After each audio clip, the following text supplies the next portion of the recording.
Bienvenidos, estimados amigos cibernéticos, a su programa Entérese en YouTube. Como ustedes vieron, hace solo unos días hicimos el primer capítulo de la vida de Fidel Castro. Tratamos su niñez, su juventud como estudiante. Hoy, teniendo nuevamente con nosotros aquí ese gran invitado que es el doctor Orlando Trujillo, vamos a tratar el Fidel revolucionario y por último el Fidel tirano.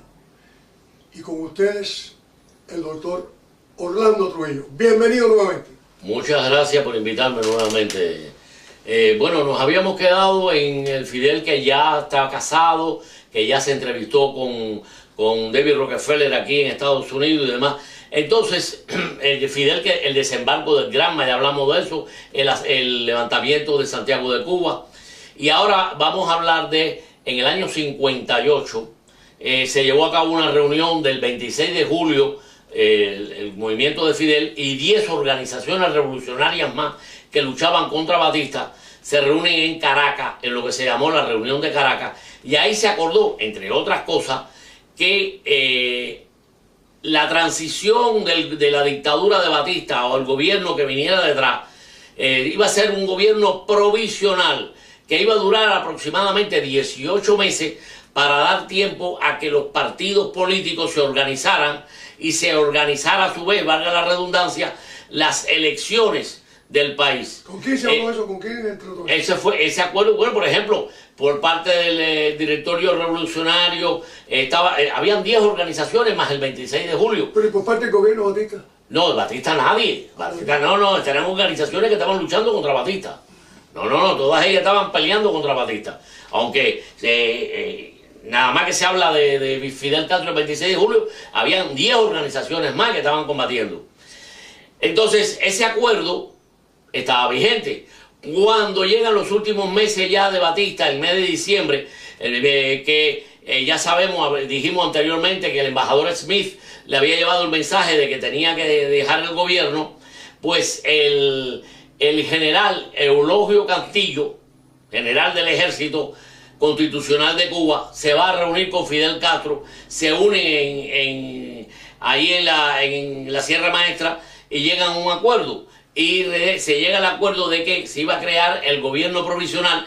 Cantillo iba a ser el jefe de las Fuerzas Armadas de ese gobierno y Cantillo elige al magistrado más antiguo del Tribunal Supremo, que era Piedra, creo que era Carlos Piedra, no recuerdo bien, era el magistrado más antiguo, el que más tiempo llevaba en el Tribunal Supremo, como presidente de ese gobierno provisional que iba a durar 18 meses. Al marcharse Batista, pues Cantillo da por hecho, además el acuerdo Cantillo da por hecho que se va a cumplir ese acuerdo. Entonces le da la orden al coronel Rego, que era el jefe del regimiento número 1 del cuartel Moncada, que era el que estaba a cargo de la guarnición que protegía la ciudad de Santiago, que no haga resistencia, que haya un acuerdo, y Rego entrega la ciudad de Santiago sin que haya combate.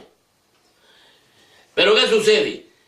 Este señor Cantillo cumple con el acuerdo, se empieza a organizar en La Habana el gobierno, ese 1 de enero del año 59, se empieza a organizar el gobierno provisional, pero Fidel Castro, inmediatamente que sabe que Batista se fue, que está en el Cobre, en el pueblo del Cobre, monta tremendo berrinche y dice que no, y llama a una huelga general para frustrar el gobierno provisional. Llama a una huelga general y él hace un peregrinaje a lo largo de la isla que le toma 8 días para llegar a La Habana. El motivo, la gente dice, no fue un desfile victorioso, no, el motivo era dar tiempo a que los grupos revolucionarios ocuparan todas las estaciones de policía, que se garantizara la tranquilidad y seguridad, que no hubieran grupos armados en la isla que lo pusieran en peligro a él. Y entonces él hizo una marcha lenta para llegar a La Habana, para cuando llegara a La Habana todo estuviera controlado. Yo quiero decir algo ahí, porque en ese algo participé, y es que durante los primeros días del mes de enero, tanto la Universidad de La Habana como el Palacio Presidencial estuvieron tomados por un grupo de estudiantes. No, yo tomé, espera un momento, el Palacio Presidencial lo tomamos 6 muchachos con un revólver 38 cañón corto del papá de uno de mis amigos. Llegamos al Palacio Presidencial por la puerta de morro, tocamos en la puerta de hierro aquella, nos abrieron la puerta electrónica, entramos y ya llegamos porque llegamos. Y los soldados, allí estaba la guarnición, pero la guarnición tranquila, yo no tenía ningún problema. El teniente que estaba a cargo, que era un mulato que se comía las aspirinas como si fueran caramelos, nos dijo, no, aquí no hay, nosotros entregamos esto sin problema. Y estuvimos allí hasta las 2:30 de la tarde que llegó el comandante Diego que venía de Pinar del Río. Pero todo eso duró como hasta el día 6 o 7, porque Chomón estuvo a cargo de la parte de la Universidad de La Habana. Sí, y de ahí yo pasé para la jefatura de la policía, donde estaba Alipio Zorrilla Mazorra, jefe de la policía, el primer jefe de la policía en La Habana, y estaba de jefe de la primera estación de policía el fotógrafo. Guayo. No, el fotógrafo que tenía la fotografía en la calle Reina, Moré. Ajá. Moré era el jefe de la policía, la primera estación de policía, y Alipio Zorrilla Mazorra era el jefe de toda la policía en La Habana, que me firmó a mí el documento para que pudiera portar armas. Y ahí llega Fidel desde Camagüey, se dirige a las madres cubanas y dice, ¿armas para qué? Madres cubanas vayan a buscar a sus hijos. Sí, bueno, eso sería largo, pero no nos vamos a desviar porque si no nos vamos a desviar. En ese momento, ellos bajaron todo, empezando por Fidel lleno de escapulario, rosario, y todo el mundo era súper religioso. Y la iglesia había cooperado, tenían un capellán en la sierra que era el padre Sardiña, que bajó con un uniforme verde olivo de comandante. El padre Sardiña era el capellán del ejército rebelde.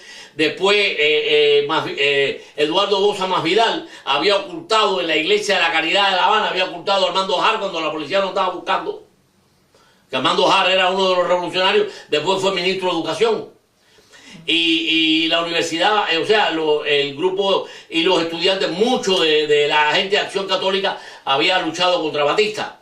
Entonces había y Pérez Cerante, cuando Fidel llega a La Habana, a Santiago, que da el discurso del 1 de enero en el Parque Césped de Santiago, cuando termina Fidel, habla Monseñor Pérez Cerante, obispo de Santiago de Oriente, y Pérez Cerante hizo un elogio, se deshizo un elogio a Fidel y a sus hombres.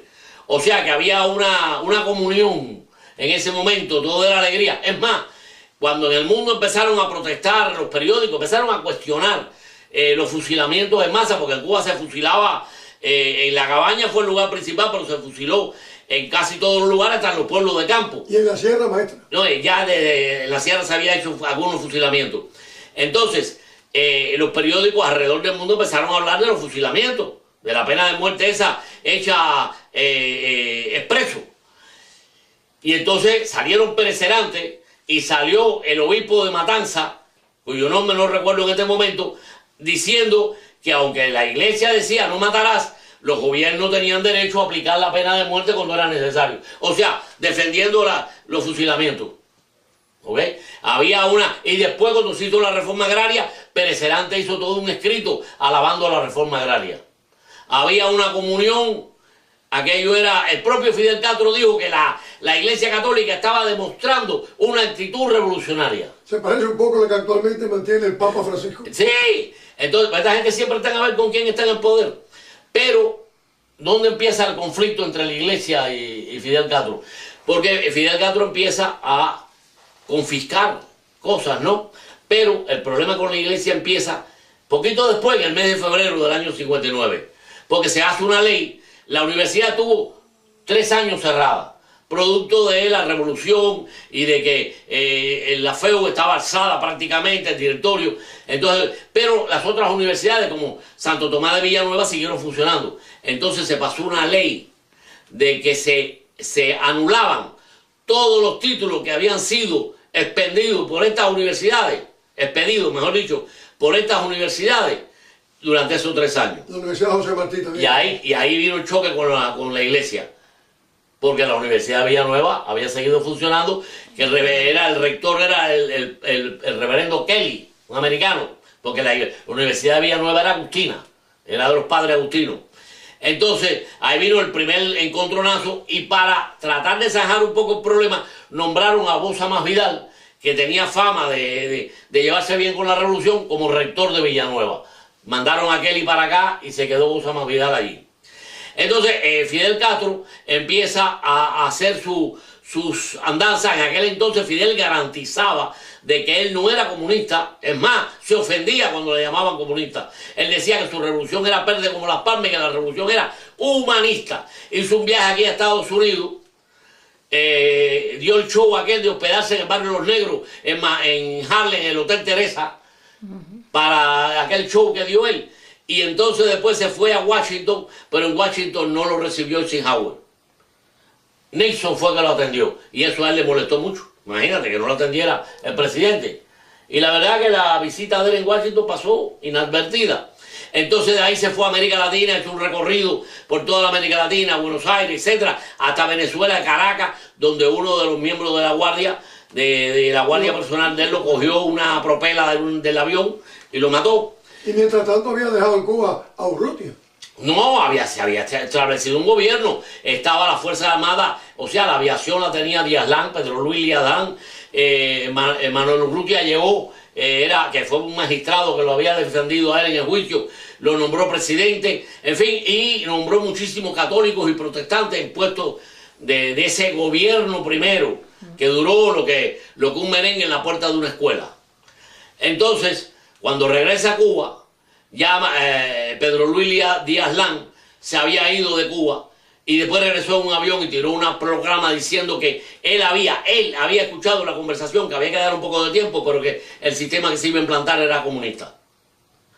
Después Manuel Urrutia protestó porque los comunistas estaban ocupando posiciones muy importantes dentro del gobierno y Urrutia tuvo que asilarse en una embajada. Después con una multitud fue frente a Palacio a gritar paredón. Y después el tercero en esto fue Uber Matos, que lo único que hizo fue presentar su renuncia, porque no quería participar en el gobierno, y por presentar la renuncia lo metieron preso y le echaron 20 años. Porque Uber Matos era el jefe militar de Camagüey. Entonces, revolucionario todo lo que estoy hablando. Entonces, Fidel Castro, quien los había catapultado al poder, quien los habían elevado, que los habían llevado, que le habían dado el poder, eran los fabianos de este país. Pero él sabía, él quería proyectarse en la historia como el gran líder de América Latina. Y él sabía que en América Latina, para poder conseguir eso, él tenía que tener una actitud anti-yanqui. Y le perjudicaban a esta gente. Entonces, ¿quién le quedaba para pararse? La Unión Soviética. ¿Pero cómo? Pues lo que hizo fue que la Unión Soviética había mandado a México una exposición de productos rusos. Y Fidel Castro le manda un mensaje a Anasta Mikoyan, que era el que iba llevando la exposición, que era el ministro de la Unión Soviética, y le dice, quiero hablar contigo porque tengo... Y Anasta le dice, si yo voy allá, los americanos se van a dar cuenta de lo que está pasando y te vas con un problema. Le dijo, no, trae la exposición y ven con ella. Y así podemos hablar tranquilos. Y efectivamente llevaron la exposición para La Habana y hablaron. Llegaron al acuerdo, ahí cortaron, hicieron el acuerdo, y ya con la protección de la Unión Soviética, entonces él confiscó todas las propiedades americanas en Cuba, empezando por las refinerías de petróleo y terminando por la planta eléctrica, por las plantas eléctricas y por la compañía de teléfono. El banco, todo, lo nacionalizó todo. Porque tenía la Unión Soviética detrás. Y cuando la compañía americana dijeron que ellos no iban a aceptar el petróleo ruso para refinarlo, Fidel dijo, perfecto, se acabó. Y los rusos empezaron a mandarle el petróleo. Y los americanos se quedaron sin ninguna propiedad en Cuba. Se confiscaron todas. Ahí no paró. 2 años más tarde Fidel confisca todas las propiedades en Cuba, hasta los puestos de vender fritas, que es una especie de hamburgues cubano que se vendía en la calle, en unas carretillas, hasta eso lo confisca. Todo. No podía haber propiedad privada en Cuba de nada. Entonces él llevó todo ese proceso. En ese proceso empezó una acción contrarrevolucionaria. Grupos que empezaron, se alzaron grupos en Oriente, se alzaron grupos en Las Villas y en Pinar del Río. E incluso en la llanura de Matanza estaba un moreno que le llamaban Tondic, que peleaba en la llanura de Matanza, ahí entre Las Villas y Matanza, que eso es llano. Pues ahí peleaba este hombre. Y en las ciudades estaba la resistencia. La Habana se quedó sin tienda por departamento porque todas ardieron. El fuego revolucionario, contrarrevolucionario. Se creó, y perdón que interrumpa, pues para él sabe todo, pero la participación de uno. En el mes de octubre del año 1959 se crea el Movimiento Demócrata Cristiano. Duró muy poco, duró hasta el mes de mayo del año 61, única y exclusivamente. Y te lo digo, es la participación cívica. El jefe del Demócrata Cristiano en Oriente era el tío de mujer, profesor de la Universidad de Santiago de Cuba, era profesor de Ciencias Comerciales, Chao, Santiago Moisés. Yo lo vi en La Habana antes de marchar, lo estaban buscando en Oriente, le dije, Chago, no te vayas, que te van a prender. Digo, no, tengo que ir, porque tengo... Y lo cogieron preso, estuvo 5 años preso, lo fusilaron 3 veces. 3 veces lo fusilaron. En falso fusilamiento. Lo llevaban hasta el paredón, lo paraban allí, lo vendaban, preparen, apunten fuego, y lo volvían a llevar para la celda. Y cuando lo pusieron en libertad, era un hombre de 6'3". Cuando cayó preso pesaba alrededor de 230, 240 libras. Cuando salió yo creo que no llegaba a 160. Y murió 4 o 5 meses después. Entonces lo dejaron irse para que se muriera. El proceso, ahí empezó la contrarrevolución, empezaron los atentados, empezó las bombas, los milicianos se cambiaban de ropa para ir para la casa. Entonces había una resistencia bien organizada dentro de Cuba. Yo volé de Santiago de Cuba a La Habana de noche y toda la isla estaba ardiendo, todos los cañaverales ardían, todos. Y había una resistencia muy fuerte. Pero entonces aquí en Estados Unidos no querían quedarse fuera de lo que pudiera pasar en Cuba y aquí empezaron a organizar lo que se llamó la Brigada 2506. Reclutaron unos 1.500 cubanos más o menos, se los llevaron a entrenar a Guatemala unos y otros a Puerto Rico, a la isla de Vieques, un grupo más pequeño en el que estaba Mascanosa. Lo llevaron para allá. Entonces, esta gente los entrenaron allí. Sí, ellos no sabían ni para dónde iba. Originalmente el plan fue para desembarcar al sur de Trinidad, de manera que si las cosas no iban bien, esta gente se pudieran internar en el macizo del Escambray y ahí hacer una guerra de guerrilla. Pero viene el cambio de gobierno, llega Kennedy con los demócratas al poder y entonces cambian todos los planes y hacen el desembarco en Playa Girón, en la Ciénaga de Zapata, donde había una sola entrada y salida. Todo lo demás era pantano. No había por dónde entrar. Una sola carretera. O sea, lo metieron en una trampa. Y después les habían prometido 3 olas de bombardeo de los B-26 que tenía la brigada. Le permitieron hacer uno solo. Se cancelaron los demás. Eso era para destruir la aviación de Fidel Castro, pero no se pudo destruir. Y esa aviación de Fidel Castro hundió barco, acabó. En definitiva, la invasión de Girón, que esa gente estuvieron peleando durante 3 días, desembarcaron el 17, en una cosa absurda, porque hicieron un bombardeo 72 horas antes de un desembarco. Eso una gente que hacía apenas 16 años habían hecho el desembarco en Normandía. Algo que jamás se le hubiera ocurrido ni a un aprendiz. Porque como tú vas... Entonces, ¿qué hizo? Que Fidel Castro metió en la cárcel, en esas 72 horas, metió en la cárcel a todo el que se sabía que no simpatizaba con la revolución. Y ya no cabían en las cárceles y los pusieron en los teatros, los metieron en los estadios, donde quiera que pudiera haber personas. Alrededor de 200.000 personas en un país de 6 millones de habitantes fueron recogidos. Entonces, además, el desembarco se realizó sin avisarle a la resistencia interna. No se le dio el aviso, que había un acuerdo que cuando se fuera a hacer, la resistencia interna se enterara para poder empezar a actuar con acción y sabotaje. No se hizo. El desembarco, Girón fue única y exclusivamente para consolidar el régimen de Fidel Castro. De ahí en adelante, la lucha cada vez fue mermando, la gente fue perdiendo digamos, el entusiasmo, la fe en la victoria. Y que quedaron algunos hombres alzados, unos héroes, alzados en la montaña del Escambray hasta fines del 64 más o menos, pero eran pequeños grupitos de 15, 14 hombres y el gobierno ponía 40, 50.000 milicianos a hacer un cerco. ¿Y a darle candela? Sí, a hacer un cerco. Y aquello era prácticamente imposible. Terminaron acabando con esos pocos grupos que quedaban. Y de ahí en adelante, pues, cuando el desembarco de Girón, se acaba de romper las relaciones diplomáticas con la iglesia porque en la brigada iban 6 capellanes. Y eso lo aprovechó Fidel Castro para decir que la iglesia se había aliado con el imperialismo yanqui en contra de la revolución. Y entonces se acaba de agravar la cosa cuando el 8 de septiembre, el Día de la Caridad del Cobre, que tradicionalmente de la Iglesia de la Caridad del Cobre en La Habana salía una procesión que recorría todo el centro de Habana, pues cuando ya todo el mundo estaba organizado para la procesión y el que les habla estaba presente con la que era, hoy es mi esposa y aquel entonces era mi novia, llegó un aviso del Ministerio del Interior que decía que la procesión no se podía llevar a cabo. Entonces Bosa Masvidal salió al altar y a través de los micrófonos dijo: señores, no se puede hacer la procesión exterior, vamos a hacer una misa, váyase todo el mundo. La gente allí, sobre todo los jóvenes, pues nos solidandamos, no aceptábamos aquello. Y es más, un grupo de muchachos, en mi presencia, le quitaron un R2 a un miliciano que estaba parado en una esquina allí y trataron de subirse con ese R2 en una torre y un padre jesuita de la Iglesia del Cristo le quitó el fusil y le dijo: ustedes están locos, si ustedes hacen disparos de arriba aquí van a matar a todo el mundo. Y entonces salió la procesión, no con la Virgen de la Caridad porque la iglesia no lo permitió, pero se consiguió una imagen y la procesión salió. Y cuando la procesión estaba bajando por la calle, Manrique hacia Reina, en la procesión iba un muchacho que era del grupo que estaba haciendo la procesión, que se llamaba Arnaldo Socorro.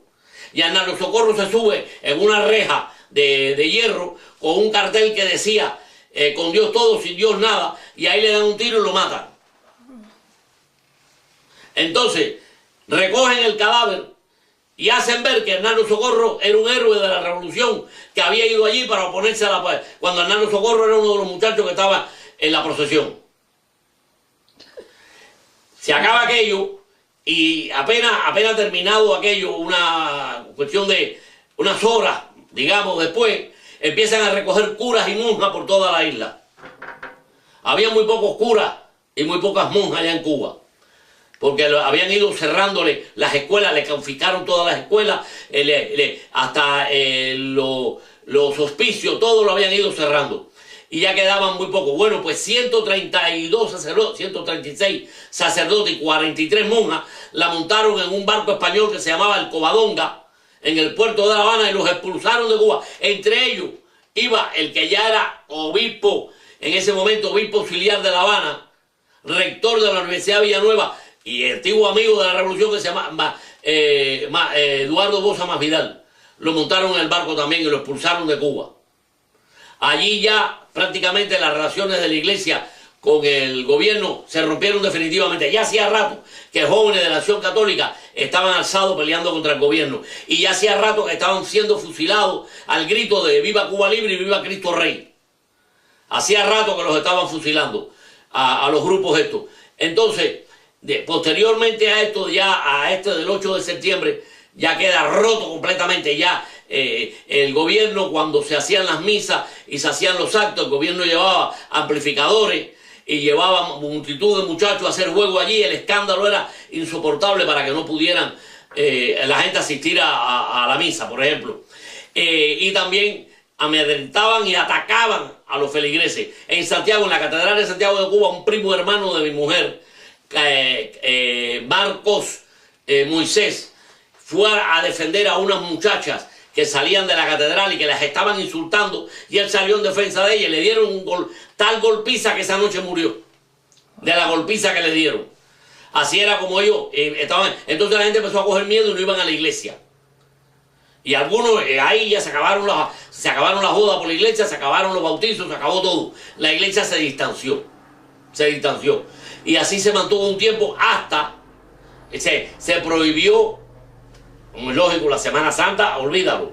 Las Navidades, en el año 69 se prohibieron las Navidades, porque según Fidel Castro esa era una fiesta para países europeos con que había nieve, pero que en Cuba, que no había nieve y que empezaba la zafra, no podía, que no había Navidad. Se suspendieron las Navidades, y con las Navidades se suspendieron los Reyes de los Niños.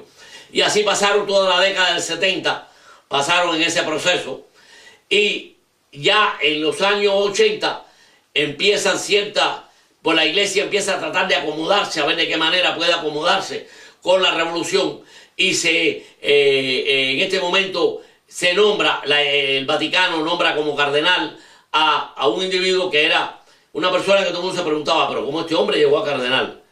Que era Alamino. A mí también se me ha olvidado el nombre de Sí, era, no, una guerra tremenda. Sí, Alamino era, bueno, lo nombra. Este señor, todo el mundo se preguntaba, pero ¿cómo este hombre? Porque toda la familia era comunista. Toda la familia era comunista. Él había entrado a un seminario, se había hecho sacerdote, pero yo me acordaba siempre de que en el año 20 Lenin le había ordenado a los jóvenes del Partido Comunista, le había dicho, algunos de ustedes tienen que sacrificarse, entrar en los seminarios, porque la única forma de destruir el opio de los pueblos, que es la religión, es desde adentro. Doctor, vamos a tener que dejar esto para un tercer capítulo, porque definitivamente no se puede hacer esta parte del Fidel tirano así tan rápido.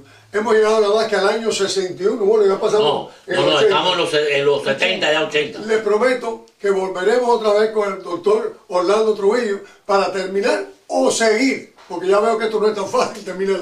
Volveremos muy pronto con el tercer capítulo de esta desgracia que le ha tocado a Cuba por 56 años. Y sin más, se despide de ustedes dándole las más expresivas gracias una vez más al doctor Orlando Trujillo. Jesús Angulo. Como presidente de ese gobierno provisional que iba a durar 18 meses. Al marcharse Batista, pues Cantillo da por hecho, además el acuerdo Cantillo da por hecho que se va a cumplir ese acuerdo. Entonces le da la orden al coronel Rego, que era el jefe del regimiento número 1 del cuartel Moncada, que era el que estaba a cargo de la guarnición que protegía la ciudad de Santiago, que no haga resistencia, que haya un acuerdo, y Rego entrega la ciudad de Santiago sin que haya combate. Pero ¿qué sucede? Este señor Cantillo cumple con el acuerdo, se empieza a organizar en La Habana el gobierno, ese 1 de enero del año 59, se empieza a organizar. Bienvenidos, estimados amigos cibernéticos, a su programa Entérese en YouTube. Como ustedes vieron, hace solo unos días hicimos el primer capítulo de la vida de Fidel Castro. Tratamos su niñez, su juventud como estudiante. Hoy, teniendo nuevamente con nosotros aquí ese gran invitado que es el doctor Orlando Trujillo, vamos a tratar el Fidel revolucionario y por último el Fidel tirano. Y con ustedes, el doctor Orlando Trujillo. Bienvenido nuevamente. Muchas gracias por invitarme nuevamente. Que iba a durar aproximadamente 18 meses para dar tiempo a que los partidos políticos se organizaran y se organizara a su vez, valga la redundancia, las elecciones del país. ¿Con quién se habló eso? ¿Con quién entró? Ese acuerdo, bueno, por ejemplo, por parte del directorio revolucionario, habían 10 organizaciones más el 26 de julio. ¿Pero y por parte del gobierno Batista? No, Batista nadie. Batista, no, eran organizaciones que estaban luchando contra Batista. No, todas ellas estaban peleando contra Batista. Aunque nada más que se habla de Fidel Castro el 26 de julio, habían 10 organizaciones más que estaban combatiendo. Entonces, ese acuerdo estaba vigente. Cuando llegan los últimos meses ya de Batista, el mes de diciembre, bueno, nos habíamos quedado en el Fidel que ya estaba casado, que ya se entrevistó con David Rockefeller aquí en Estados Unidos y demás. Entonces, Fidel, que el desembarco del Granma, ya hablamos de eso, el levantamiento de Santiago de Cuba. Y ahora vamos a hablar en el año 58, se llevó a cabo una reunión del 26 de julio, el movimiento de Fidel y 10 organizaciones revolucionarias más que luchaban contra Batista, se reúnen en Caracas, en lo que se llamó la reunión de Caracas, y ahí se acordó, entre otras cosas, que la transición de la dictadura de Batista o el gobierno que viniera detrás iba a ser un gobierno provisional, que ya sabemos, dijimos anteriormente que el embajador Smith le había llevado el mensaje de que tenía que dejar el gobierno. Pues el general Eulogio Cantillo, general del Ejército Constitucional de Cuba, se va a reunir con Fidel Castro, se unen ahí en la Sierra Maestra y llegan a un acuerdo. y se llega al acuerdo de que se iba a crear el gobierno provisional. Cantillo iba a ser el jefe de las Fuerzas Armadas de ese gobierno y Cantillo elige al magistrado más antiguo del Tribunal Supremo, que era Piedra, creo que era Carlos Piedra, no recuerdo bien, era el magistrado más antiguo, el que más tiempo llevaba en el Tribunal Supremo.